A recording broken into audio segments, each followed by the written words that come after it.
So today, we're going to go over some helpful building and decorating tips that I've actually learned from all of you, my awesome followers. First thing that we're going to go over is how to quickly get into the build tool for the wall. If you hit B, it puts you right into the mode to be able to draw walls. The next thing we're going to go over is how to get rid of the grid on the ground very easily whenever you're building. Because the grid can sometimes get in the way of figuring out which floors and things like that are nice for you.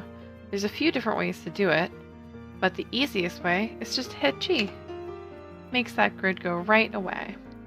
Another thing that may be helpful to you in your building is if you want to place a lot of the same item, if you hold Shift while placing it, you can place multiple. And then whenever you're done, let go of Shift and it'll stop placing them. Another thing that some simmers didn't know that I was actually surprised to hear about was that a lot of people didn't realize that there was a recolor tool after you've actually placed something. If you hit R and then click on something you'd like to change the color of, something you can actually change the color of, you can select which one you want after it's been placed, rather than having to look really closely at these icons down here. Another thing that may be helpful in your building is whenever you're putting wallpaper on a wall, most people know that holding Shift will do the entire wall, but did you know that holding Alt will just do one wall? It's fantastic whenever you're doing things like accent walls. If you want to create a lofty feel in your home, all you have to do is make some stairs, and on the second floor, separate the second floor into two different rooms. By doing that, it'll allow you to take the sledgehammer tool, this tool right here, or hit K, delete the floor on the second floor. Now you have a nice, open, lofty area. When holding any item rotatable, hitting the lesser than and greater than keys will easily rotate it for you. When you want some more fun and interesting counters in your kitchen, one thing that you can do is you can actually turn auto counters off. Whenever you click on the counter and you're choosing the color, you can select exactly which style of counter you want as well.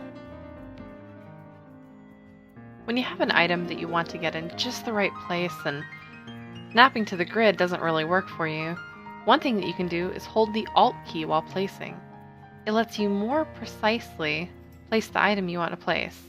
It doesn't work with all items, like it doesn't work with items on counters, but with furniture and things like that, it's a fantastic tool. One thing that you can do to really transform a space, to make it go from looking just like a regular old Sims house to feeling like a home, is look at knickknacks and miscellaneous wall decorations and decor. You can really bring out the way a space looks and make it feel really warm and cozy and inviting. Filling your walls and counters and various parts of your home with miscellaneous decor is a great way to make a house look lived in rather than just newly purchased.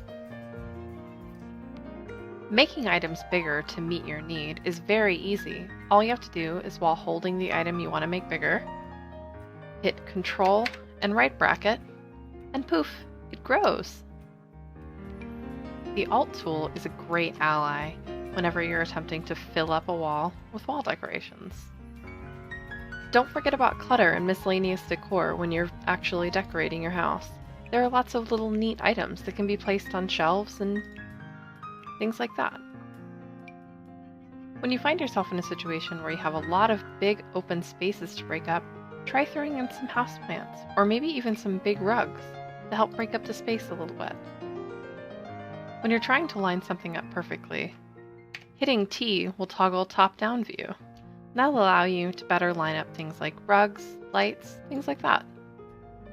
Another problem you may run into is whenever you're trying to put things in very specific places and the game is just not having it.